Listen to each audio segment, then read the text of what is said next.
वास्तु की जब हम दिशा की बात करते हैं तो आमतौर से एक सामान्य व्यक्ति 4 दिशाओं के बारे में जानता है, या अगर वास्तु की अगर चर्चा शुरू हो जाती है तो 8 दिशाओं की बातें करता है। असल में ये वास्तु दिशाओं का निर्धारण कैसे किया जाता है? बहुत ही अच्छा सवाल। देखिए, वास्तु में दिशा का उपयोग और सही दिशा का चयन सबसे इंपॉर्टेंट फैक्टर है। आपका प्लॉट किसी भी डायरेक्शन में हो, वो मैं अभी उस तरफ नहीं जा रहा, आपका नॉर्थ, साउथ, वेस्ट, जो कि आपका एक कंपास बताता है। हम लोग उसके लिए भी बहुत डिफरेंट चीज़ें सुनने को मिलती हैं कि कुछ लोग कहते हैं कि घर के सेंटर में आपका कंपास आप लगाएं, या घर के बाहर लगाएं, या घर के पीछे लगाएं, घर की छत पे खड़े होकर लगाएं। ऐसा कुछ भी नहीं है। आप कंपास कहीं पर भी लगाएं जी, उसका नॉर्थ हर जगह एक ही आने वाला है जी, बशर्ते आपको उस कंपास का उपयोग सही करना आना चाहिए।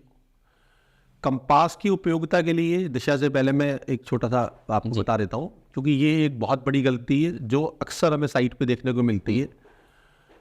वो आप जब कंपास लगा रहे हैं तो आपके हाथ में, मेरी कुछ यूट्यूब पे वीडियोस भी इसके रिगार्डिंग है, तो आपके आसपास किसी भी तरह का कोई मैग्नेटिक फील्ड नहीं होना चाहिए। जैसे कि घर के हम सेंटर में लगा रहे हैं, बराबर में ही वहाँ पे कोई वाईफाई का राउटर रखा हुआ है जी, उस कंडीशन में डिग्रीज का वेरिएशन आएगा। आप उस डिग्री, आप उसी को फाइनल मान के अगर आप अपनी मैपिंग करेंगे तो आपका पूरा नक्शा ही खराब हो जाएगा। जी, जैसे ही जोन इम्पैक्ट होंगे पूरा लेआउट खराब हो जाएंगे और वो फिर आप डेफिनेटली गलत परिणाम होंगे। दूसरी चीज है, आपके हाथ में कोई घड़ी, कोई गाड़ी की चाबी या कोई अंगूठी, इस तरह का कुछ भी आप कहीं घर के बाहर खड़े होकर डिग्री ले रहे हैं, ऊपर से कोई इलेक्ट्रिक वायर या कोई हैवी हाई टेंशन लाइन जा रही है, तो आपका ग्रिड मैप खराब हो जाएगा।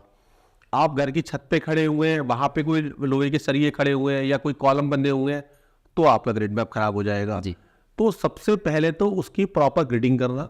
हम लोग इसके लिए गूगल अर्थ का यूज करते हैं, जो कि अपने आप 1 या 2 डिग्री के वेरिएशन पे बहुत परफेक्ट लोकेशन देती है।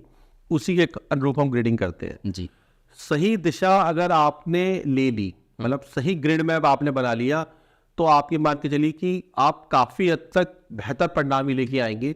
जब आपका नक्शा सही होगा तो ऑटोमेटिकली सारी चीजें सही आने वाली है। बिल्कुल। ये बहुत महत्वपूर्ण बात है कि हम आमतौर से अपने मोबाइल से कंपास स्टार्ट करते हैं और फिर दिशाओं को नापने लग जाते हैं, लेकिन वास्तव में जैसा कि बताया कि मैग्नेटिक फील्ड अगर कुछ ऐसा है आसपास, वाईफाई सामान्य तौर से होता ही है, वो उससे निश्चित रूप से प्रभाव पड़ेगा। तो इसीलिए भी हमें एक अच्छे वास्तु विशेषज्ञ या वास्तु विज्ञानी की ज़रूरत होती है।